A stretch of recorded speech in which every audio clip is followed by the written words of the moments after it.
Hey guys, welcome back to our channel, The Study Tech. So in this video, we are going to discuss the complete Hindu newspaper analysis of 10th of March 2023. 10 मार्च 2023 के important articles and editorial को discuss करेंगे. So the video is very much important to all the students who are preparing for competitive exams. And the video is bilingual. It means I'm going to explain the whole newspaper in Hindi and English so that आपको language की problem कहीं से भी ना हो. और अगर आपको वीडियो पसंद आता है देन वीडियो को लाइक शेयर और चैनल को जरूर सब्सक्राइब कर लीजिएगा ताकि आपको हमारे ऐसी वीडियो के अपडेट्स मॉर्निंग में मिलती रहे. So let's move to the first page of the newspaper. यहाँ पर डिस्कस करेंगे इंपॉर्टेंट आर्टिकल्स को. सो पहला हेडलाइंस को हम लोग डिस्कस कर लेते हैं. The centre to reconsider safe harbour clause in IT laws. IT law में यहाँ पर जो सेफ हार्बर क्लॉज होते हैं उसको यहाँ पर सेंटर रिकंसिडर करने वाला है. ठीक है, सुरक्षित बंदरगाह के जितने भी क्लॉज हैं आईटी लॉज में उसको रिकंसिडर किया जाएगा सेंटर के द्वारा. मल्टीपल राउंड्स ऑफ टॉक्स हुई बट यहाँ पर कोई भी यहाँ पर कंक्लूजन्स नहीं निकले. तो ये यहाँ पर एक्चुअली आर्टिकल्स में यही बताया गया है. जब ये आर्टिकल्स आएगा रिकंसिडर्ड होकर सेफ हार्बर क्लॉज यहाँ पर रिकंसिडर्ड होकर आएगा तो उस टाइम पर हम इसको डिस्कस करेंगे. Now move to the next important news. यहाँ पर पहली पेज पर और कुछ भी इंपॉर्टेंट नहीं है. सो you can easily move ahead with मी. यहाँ पर भी आपको कुछ भी इंपॉर्टेंट नहीं मिलेगा. यहाँ पर भी आपको कुछ इंपॉर्टेंट नहीं मिलेगा. Long lost moth species cout on camera in Tamil Nadu forest. ठीक है, तो एक बहुत लंबे समय से एक मॉथ की स्पीसीज कहीं पर खो गई थी और ये यहाँ पर रिकॉर्ड किया गया है तमिलनाडु के फॉरेस्ट में. Now again it's very important. Tamil Nadu के ही दो रिसर्चर्स ने यहाँ पर इस रेयर मॉथ स्पीसीज को रिकॉर्ड किया for the first time in India in buffer zone of Kalakkad Mundanthurai tiger reserve. ठीक है, तो कलक्कड़ मुदंथुरई टाइगर रिजर्व में इस स्पीसीज को मॉथ की स्पीसीज को यहाँ पर रिकॉर्ड किया गया है. और इससे पहले 127 साल पहले श्रीलंका के ट्रिनकोमाले में 1893 में इस स्पीसीज को रिकॉर्ड किया गया था. अब यहाँ पर आप देखेंगे कि 127 साल के बाद दो रिसर्चर्स तमिलनाडु के दो रिसर्चर्स ने इस मॉथ की स्पीसीज को यहाँ पर स्पॉट किया है.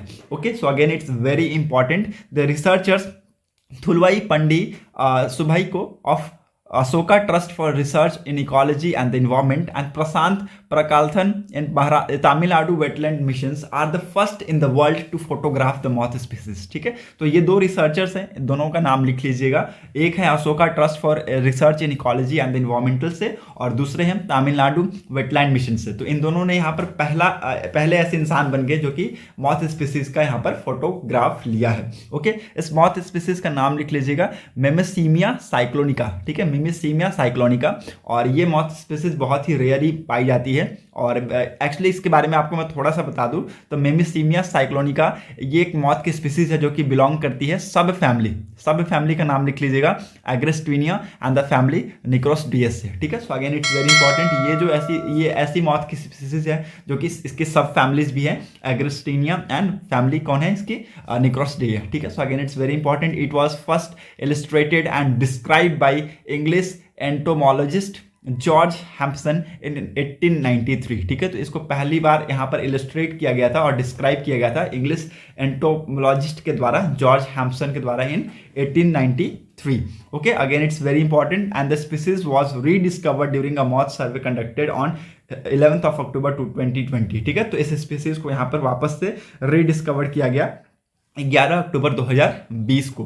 Okay, so hope you got clarity. और ये बहुत लंबे समय से कहीं पर विलुप्त हो गई थी और इसको यहाँ पर 127 साल के बाद यहाँ पर इंडिया में रिकॉर्ड किया गया है. Okay, so again it's very important. Hope you got clarity. नाम याद रखिएगा मेमेसीमिया साइक्लोनिका. Okay, now again it's very important. Hope you got clarity. Now move to the next important article. आपको यहाँ पर और कुछ भी इंपॉर्टेंट नहीं मिलेगा. So you can easily move ahead with मी.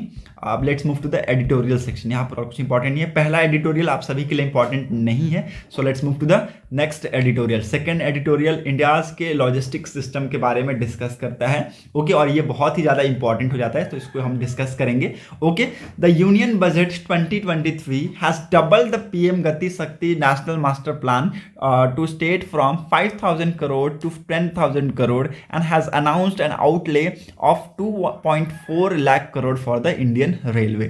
ठीक है, तो 2023 का जो यूनियन बजट आया इसमें आप देखेंगे कि जो पीएम गति शक्ति नेशनल मास्टर प्लान है इसको यहाँ पर डबल्ड किया गया, ठीक है। इसमें जो इंक्रीजमेंट थी ये यहाँ पर डबल्ड की गई, क्योंकि आप सभी को पता है लॉजिस्टिक सिस्टम को इम्प्रूव करना बहुत ही ज़्यादा जरूरी है, ठीक है। जो पहले यहाँ पर 5,000 करोड़ दिए जाते थे, नाउ यहाँ पर इसको बढ़ा के डबल किया गया, 10,000 करोड़ इसमें एलोकेट किए गए। The plan is a transformative approach for economic growth and sustainable development depend on the engines of road, railways, airports, port, mass transport, waterways, logistic infrastructures, ठीक है। तो यहाँ पर प्लान एक्चुअली क्या है, जो प्लान है हमारा ट्रांसफॉर्मेटिव अप्रोच है for economic growth and sustainable developments depend on engine of roads, railways, airports, port, mass transport, waterways, logistic infrastructure, ठीक है। नाउ यहाँ पर एक्चुअली ऑथर के द्वारा कहा क्या गया है वो मैं आपको बताता हूँ, ठीक है।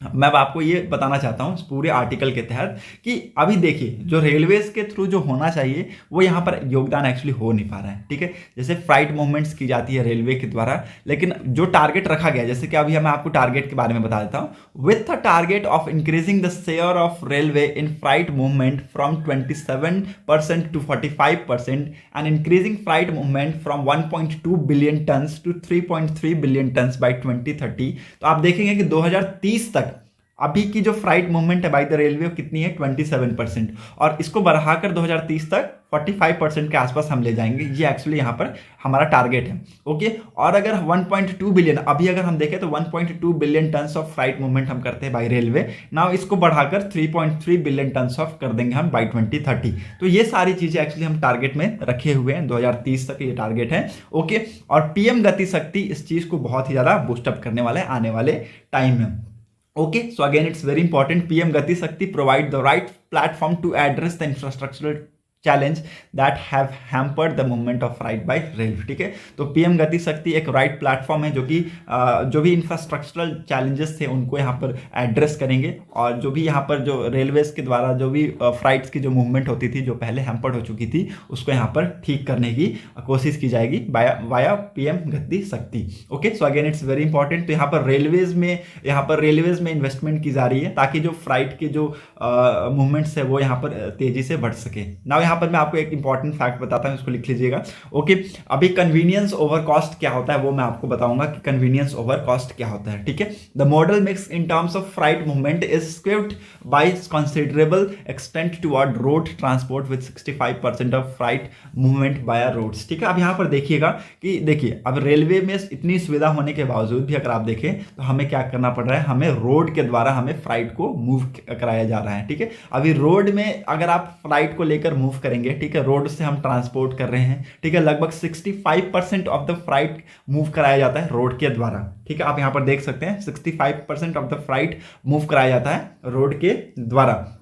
तो आप सोच सकते हैं रोड के ऊपर कितना बर्डन होगा, ठीक है। पॉल्यूशन बढ़ेगा, कंजस्टेशन बढ़ेगा, ठीक है। यहाँ पर जो लॉजिस्टिक कॉस्ट है उसमें बढ़ोतरी आपको देखने को मिलेगी। आपको मैं यहाँ पर बता रहा हूँ, देख लीजिए, आप यहाँ पर देख सकते हैं flight movement cost is highest in the road sector, nearly twice the rail cost, ठीक है। तो जितना रेल में जितना लगता है, ठीक है, मान लीजिए एक फ्लाइट को मूव करने में अगर 50 से 60 लाख लगते हैं, मान लीजिए सपोज मैं टेक एन एग्जाम्पल, अगर 1 लाख लगते हैं तो रोड से उस फ्लाइट को मूव कराने में आपको लगभग 2 लाख लगेंगे, ठीक है, नियरली ट्वाइस है, ठीक है। तो 2 लाख के आसपास आपको खर्चा होगा। तो इसी को कहते हैं convenience over cost, okay. Now again it's very important, इसी चीज को इंप्रूव करने के लिए यहाँ पर ऑथर ने कुछ इंपॉर्टेंट सलाह दिए हैं, वो मैं आपको आने वाले टाइम पे अभी इसी आर्टिकल में बताऊंगा, okay. Now in 2020 and 2021 coal constitute 44% of the total freight movement of 1.2 billions, ठीक है। तो यहाँ पर कोल कितना 44% of the total freight movement यहाँ पर कंस्टिट्यूट करता है। Now next followed by iron ore 13%, cement 10%, food grains 5%, fertiliser 4%, iron and steel 4%, okay. So again it's very important. और यहाँ पर जो ट्रांसपोर्टेशन है of non bulk commodities which is account for a very small share in rail flight movements, ठीक है। तो अब rail की जो फ्लाइट मूवमेंट है उसमें अगर आप देखें तो जो नॉन बल्क कमोडिटीज हैं वो बहुत ही कम अमाउंट में यहाँ पर ट्रांसपोर्ट होकर जाते हैं, वो यहाँ पर एक्चुअली ऑथर के द्वारा बताया गया। Now, the convenience of moving non-bulk commodities in container has led to an increase in containerized traffic over the last decade, ठीक है। तो पिछले कुछ दशक में अगर हम इसकी बात करें तो जो नॉन बल्क के कमोडिटीज हैं इसकी जो मूवमेंट की सुविधा है कंटेनर्स में, ये यहाँ पर एक्चुअली बढ़ी है। Okay, 7.6 million 20 foot equivalent unit in 2008 to 16.2 million TEUs in 2020। ठीक है, तो 2008 में आप देखेंगे 7.6 मिलियन 20 फुट इक्विवेलेंट यूनिट से 16.2 मिलियन 20 फुट इक्विवेलेंट यूनिट में ये बढ़ते हुए आपको दिखा 2020 तक। ओके, 20 फुट इक्विवेलेंट यूनिट एक यूनिट है ऑफ कार्गो कैपेसिटी का। ठीक है, ये आपको पता होना चाहिए। और मैं आपको इतना बता दूं कि जो फ्राइट की जो मूवमेंट है, लॉजिस्टिक की जो सिस्टम्स हैं, उसको यहाँ पर इंप्रूव करने की ज़रूरत है। अदरवाइज आप देखें तो जो नेशनल ट्रांसपोर्टर्स हैं वो यहाँ पर बहुत सारे इंफ्रास्ट्रक्चरल्स, ऑपरेशनल्स, कनेक्टिविटी चैलेंजेस यहाँ पर फेस करते हैं। ओके, यहाँ पर आपको मैं बता दूं, जैसे कि आप मान लीजिए यहाँ पर आप देखिए बहुत सारी इंपॉर्टेंट चीज़ें होती हैं। जैसे कि मान लीजिए अगर हम फ्लाइट की मूवमेंट कर रहे हैं वाया रेल, तो उसमें हमारा जो ट्रांजिट टाइम है वो भी यहाँ पर बढ़ता हुआ आपको दिखेगा। Pre movement, post movement, procedural delay such, ठीक है, वैगन प्लेसमेंट, ठीक है, loading unloading operations, multi modal handlings, ये सारी चीज़ें क्या करती हैं, फ्लाइट मूवमेंट्स को रेल के द्वारा हैम्पर करती है। ठीक है, तो जो भी हम रेल के द्वारा हम फ्लाइट मूवमेंट्स करते हैं तो वही सारी चीज़ों की वजह से वो हैम्पर होती है। ठीक है, तो यहाँ पर कुछ चीज़ें करने की ज़रूरत है। ऑथर ने यहाँ पर बताई है कि कुछ चीज़ें करने की ज़रूरत है। ठीक है, यहाँ पर हमें क्या करना है, हमें जो वैगन्स है उसको बढ़ाने की ज़रूरत है। ठीक है, इंफ्रास्ट्रक्चरल जो चैलेंजेस है हमारे सामने, जो हमारे कस्टमर फेस करते हैं, उसको यहाँ पर सुधारने की ज़रूरत है। तो ये सारी चीज़ें एक्चुअली ऑथर के द्वारा यहाँ पर बताई गई। So the Indian railway need to improve the infrastructure that is backed by adequate policy tools and encourage private participation in the cooperation and management of terminal containers, warehouses and efficient utilize resources। ठीक है, तो यहाँ पर author के द्वारा बताया गया कि जो इंडियन रेलवे को यहाँ पर इंफ्रास्ट्रक्चर में इंप्रूव करने की ज़रूरत है। ठीक है, और प्राइवेट पार्टिसिपेशन की ज़रूरत है in the operation and management of terminals. ठीक है, टर्मिनल्स की मैनेजमेंट में, ऑपरेशंस में, containers, warehouses and efficiently utilise resources. ठीक है, और यहाँ पर जो रिसोर्सेज आपको दिए जा रहे हैं उसकी प्रॉपरली आप यहाँ पर उस रिसोर्स का यूटिलाइज कीजिए। ठीक है, तो ये सारी चीज़ें यहाँ पर एक्चुअली ऑथर के द्वारा आर्टिकल में कहा गया। ठीक है, तो हमारा यही कहना है, देखिए कंक्लूजन इस पूरे एडिटोरियल में यही था कि जो इंडियाज़ का लॉजिस्टिक सिस्टम है, ठीक है, मेन क्या है, रेलवे। ठीक है, बहुत ही ज़्यादा कम पैसों में यहाँ पर हम मूवमेंट कर पाते हैं। ठीक है, लॉजिस्टिक्स को यहाँ पर भेजते हैं। ठीक है, प्रोडक्ट्स को all over the India, through out the country भेजते हैं। ठीक है, लेकिन देखें तो अगर जो रेलवे है उसमें अगर हम देखें तो बहुत सारे डिलेज होते हैं, लोडिंग्स होती है, अनलोडिंग्स होती है। वहाँ पर उस टाइम में अगर आप देखें तो कहीं पर आपको देखेंगे कि वैगन्स नहीं मिलेंगे। ठीक है, गाड़ियाँ नहीं मिलती हैं। ठीक है, तो ये सारी चीज़ें क्या करती हैं, हैम्पर करती है फ्लाइट्स मूवमेंट्स को बाय रेल। ठीक है, तो अब लोग क्या मूव करते हैं, लोग मूव कर रहे हैं टुवर्ड्स रोड। ठीक है, तो जो भी फ्लाइट की जो मूवमेंट्स होती है वो लोग धीरे धीरे मूव करते जा रहे हैं रोड्स पे। ठीक है, तो रोड्स के थ्रू यहाँ पर फ्लाइट की मूवमेंट कराई जा रही है। और अगर आप देखें तो इंडिया में लगभग रोड्स के थ्रू 65% के आसपास यहाँ पर फ्लाइट की मूवमेंट आपको देखने को मिलेगा। ठीक है, सो यहाँ पर इंडिया को यहाँ पर इसके रिगार्डिंग कुछ सोचने की ज़रूरत है। ठीक है, जैसा कि ऑथर ने बताया कि आप अपने रेलवे इंफ्रास्ट्रक्चर को इंप्रूव कीजिए, एडिक्वेट पॉलिसीज टूल्स है हमारे पास उसके थ्रू, और यहाँ पर प्राइवेट पार्टिसिपेशन को यहाँ पर इंक्रीजमेंट की ज़रूरत है in terms of terminal, container, warehouses. ठीक है, एंड जो भी आपको रिसोर्सेज प्रोवाइड किए गए हैं उसका एफिशिएंटली आप यूटिलाइज कीजिए। ओके, सो इसके थ्रू हम हो सकता है आने वाले टाइम में इंडियाज़ का जो लॉजिस्टिक सिस्टम है इसको इंप्रूव करते हुए दिखेंगे। ठीक है, सो बहुत सारी अदर कंट्रीज़ है वो हमारे कंट्री में निवेश क्यों नहीं करते हैं, क्योंकि लॉजिस्टिक सिस्टम हमारा वीक है। ठीक है, हम लोगों को टाइम तक प्रोडक्ट नहीं पहुँचा पाते हैं, तो ये सारी चीज़ों की वजह से यहाँ पर डिले देखने को मिलता है। सो आर्टिकल में ऑथर के द्वारा यही सब चीज़ें यहाँ पर बताई गई हैं। Okay, so hope you got clarity. Now move to the next important article. Text and context page में भी आज आपको इंपॉर्टेंट न्यूज़ नहीं मिलेगा, श्रीलंका के रिगार्डिंग है, जो कि आपको पहले ही सब कुछ पता है। Okay, so let's move ahead. India top tier security partner says Australia prime minister Albanese. ठीक है, तो ऑस्ट्रेलिया के प्राइम मिनिस्टर आप सभी को पता है अभी 2 दिन की विजिट पे हैं, और उन्होंने कहा कि इंडिया हमारा टॉप टायर सिक्योरिटी पार्टनर है। और आप सभी को पता है 4th टेस्ट मैच का ओपनिंग यहाँ पर प्राइम मिनिस्टर नरेंद्र मोदी जी के साथ और ऑस्ट्रेलियन प्राइम मिनिस्टर एल्बनीज जी के साथ यहाँ पर हुई। On abroad, INS Vikrant in Mumbai, he says bilateral ties are of increasing strategic importance while navigating the challenges of the regions together. Earlier in Ahmedabad, he was the 4th test match between the two nations with Narendra Modi. ठीक है, so again it's very important, ये सारी चीज़ें आपको यहाँ पर पता होगा। ओके, और इंडिया और ऑस्ट्रेलिया के बीच में जो रिलेशंस है वो काफ़ी अच्छे हैं, ओके, आने वाले टाइम में आपको यहाँ पर फ्री ट्रेड एग्रीमेंट भी आपको होता हुआ दिखने को मिलेगा। ठीक है, so in a major step towards in our relationship, India and Australia undertook a maritime patrol aircraft deployments to each other territories for the first time. ठीक है, तो यहाँ पर एक बहुत अच्छे रिलेशंस की तरफ मूव करते हुए इंडिया और ऑस्ट्रेलिया ने यहाँ पर एक मैरीटाइम पेट्रोल एयरक्राफ्ट की डिप्लॉयमेंट की बात की है इन ईच अदर कंट्रीज। दोनों कंट्रीज में यहाँ पर डिप्लॉयड किए जाएंगे एक दूसरे के मैरीटाइम पेट्रोल एयरक्राफ्ट। ठीक है, so again it's very important, hope you got clarity. तो ये सारी चीजें आपको यहाँ पर होती हुई दिखेंगी। ओके, आईएनएस जो विक्रमादित्य है, सॉरी आईएनएस विक्रांत है, उसके ऊपर ये सारी चीजें हमारे बीच में आपको ऑस्ट्रेलिया प्राइम मिनिस्टर कहते हुए दिखे हैं। Okay, so hope you got clarity. Now move to the next important article. MoU on semiconductor will help India play bigger role in electronic supply chain. US का ये कहना है कि यूएस के साथ जो एमयूज होगा इंडिया का on semiconductor, that will help India to play a bigger role in electronic supply chain. ठीक है, तो एयर इंडिया ने यहाँ पर डिसीजंस लिया है कि वो 220 बोइंग एयरक्राफ्ट को वो परचेज करेंगे और उससे क्या होगा, यूएस में ट्रिमेंडस नंबर ऑफ जॉब्स की यहाँ पर इंक्रीजमेंट होगी। तो इसी के साथ साथ यहाँ पर एक्चुअली ये भी फैसला लिया गया यूएस के द्वारा कि वो यहाँ पर इंडिया के साथ एमओयू साइन करेंगे ऑन सेमीकंडक्टर। ठीक है, ऑन सेमीकंडक्टर, जो कि इलेक्ट्रॉनिक सप्लाई चेन्स की डिमांड को या बहुत तेजी से यहाँ पर इंडिया में बढ़ा देगा। ठीक है, so again it's very important, hope you got clarity. आप बस इतना ही जान लीजिएगा, इंडिया और यूएस के बीच में आने वाले टाइम में सेमीकंडक्टर के ऊपर MoU memorandum of understanding sign होता हुआ दिखेगा, which plays a bigger roles in India.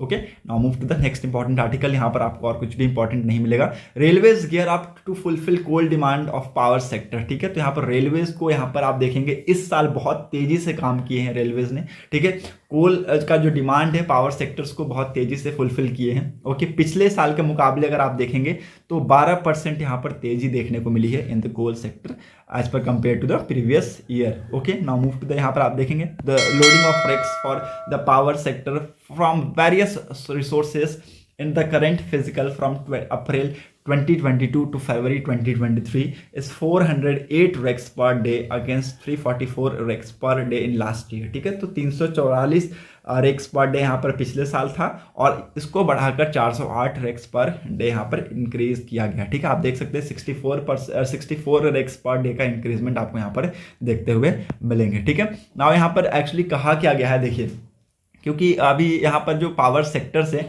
उनको यहाँ पर कोल की बहुत ज़्यादा डिमांड है, तो यहाँ पर जो रेलवेज हैं उनमें वैगन्स को बढ़ाने की ज़रूरत है। तो यहाँ पर एक्चुअली वही किया जा रहा है। 7696 वॉक्सन BOXHNL को यहाँ पर इंक्रीज़ किया जाएगा। ठीक है, बहुत सारे वैगन्स को यहाँ पर बढ़ाया जाएगा।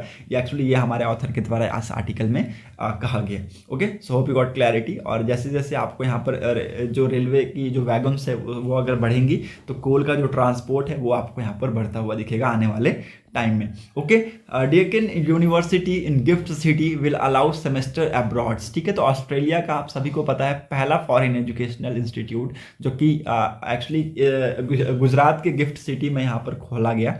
ठीक है, now again it's very important, gift का फुल फॉर्म लिख लीजिएगा, Gujarat international finance tech city. और एक्चुअली यहाँ पर जो स्टूडेंट्स हैं उनको यहाँ पर डिग्रीज दी जाएंगी, वो यहाँ पर एक्चुअली मास्टर प्रोग्राम्स होंगे साइबर सिक्योरिटीज़ में, बिजनेस एनालिटिक्स में, तो वो यहाँ पर एक्चुअली इस आर्टिकल में बताया गया है। ओके, और ये पहला फॉरेन एजुकेशनल इंस्टीट्यूट है जिसको खोला जा रहा है गिफ्ट सिटी गुजरात में। Okay, now move to the next important article. यहाँ पर और कुछ इंपॉर्टेंट आपको नहीं मिलेगा। वर्ल्ड सेक्शन में आप सभी को एक इंपॉर्टेंट न्यूज़ के बारे में जानना है। नेपाल ने अपने नए प्रेसिडेंट को इलेक्ट किया है, रामचंद्र पौंडेल। ठीक है, तो रामचंद्र पौंडेल जी आए हैं एज अ न्यू प्रेसिडेंट के तौर पे ऑफ नेपाल। ठीक है, सो ये सारी चीज़ें आपको आती हुई दिखेंगी due to increase of political instability in the country. ठीक है, तो पॉलिटिकल इंस्टेबिलिटी यहाँ पर क्रिएट हो गई है कंट्री में और इसी के बीच में आपको यहाँ पर नए प्रेसिडेंट का आगमन आपको देखने को मिलेगा in the Nepal. Okay, Ramchandra Paudel जिसका नाम याद रख लेगा आपके लिए बहुत ज़्यादा इंपॉर्टेंट है। Full trade deal to be place by Q3